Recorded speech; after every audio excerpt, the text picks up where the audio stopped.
Thank you, everyone. Good afternoon and good morning for Gaza, because Gaza is always morning while the rest of the world is in complete darkness, and that includes the United States of America. It's never been a morning in America. America has always been a dark place. Thank you for our guests, Dr. Diwal, Dr. Swiyang. Thank you for our colleagues from Gaza who continue to surprise us and show up despite all the hard times they're going through. I do want to put some remarks about what is happening and the games that the genocidal criminal state called Israel is playing. So we open this webinar with a clear, urgent truth. Time has become a weapon of genocide. Israel is not negotiating for peace. It is not offering humanitarian aid. It is not pausing its operations out of concern for civilians. It is only buying time. Time to kill more. Time to starve more.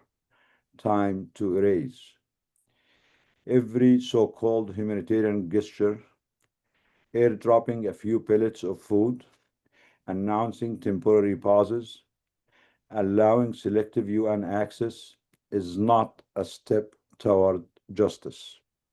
It is a PR stunt, a cover-up for atrocity, a smokescreen to extend and escalate a genocidal campaign that has already claimed tens and hundreds of thousands of innocent lives. Most of them, or many of them, are children and mothers. We have seen this before, during Oslo, during every broken ceasefire, during every so-called negotiation. For over 40 years, Israel has weaponized process to expand settlements, raise Palestinians, and commit crimes against humanity under the cover of diplomacy. Now, the same genocidal logic is unfolding again in Gaza, but with more cruelty, more speed, and more precision. And let us be clear, these recent announcements of airdrops and humanitarian corridors are not a shift in policy. They are the continuation of the genocide by other means. Like the Gaza Humanitarian Foundation before them, these efforts are meant to deceive the international community, distract the media, and delay real intervention while the extermination continues. Aid under military control is not aid. It's another form of violence.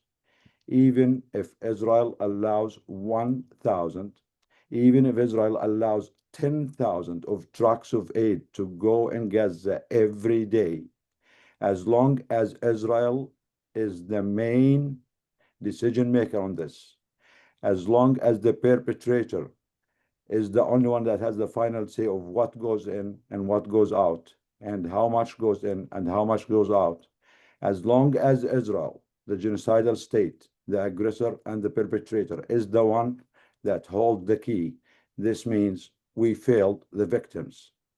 Israel should not have any control over any aid or anything that happens in Gaza, period. The mass death event we have warned about is not approaching. It is underway. Starvation is already killing. And according to famine experts, if the delay in proper aid continues even a little longer, we will enter a phase where no amount of food will reverse the damage. Israel knows this, and still it obstructs, delays, and manipulates access while unleashing more firepower.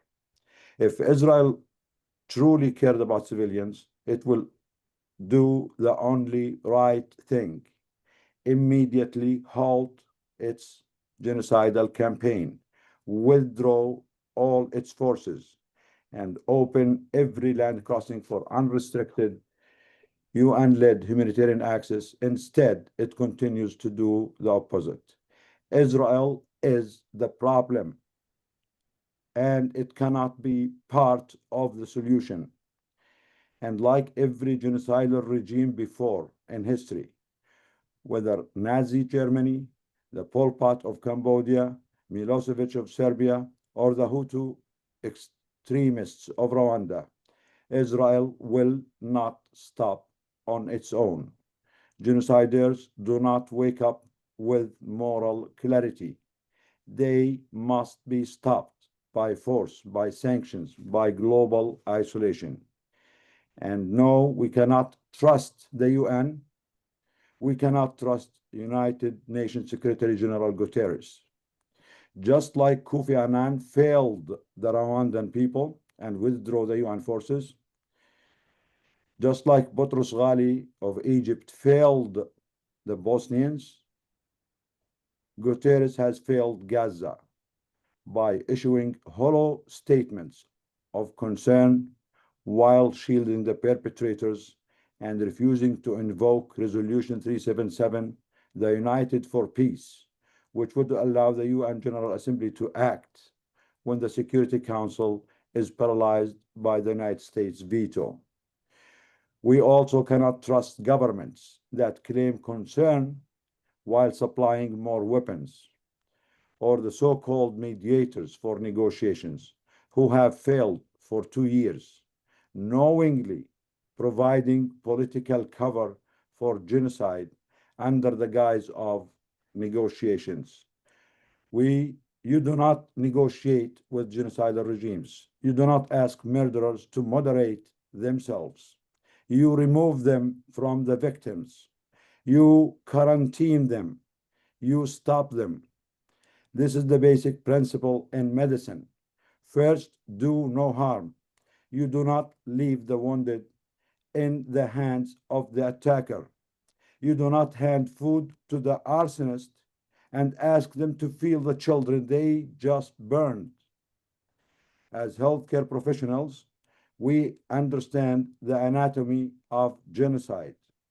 We recognize when a mass death event is imminent, and we are here today to sound the alarm once more. Gaza is facing a manufactured famine of historic proportions. Hundreds have died, thousands more will, and no airdrops would not stop it. They may even cause more harm.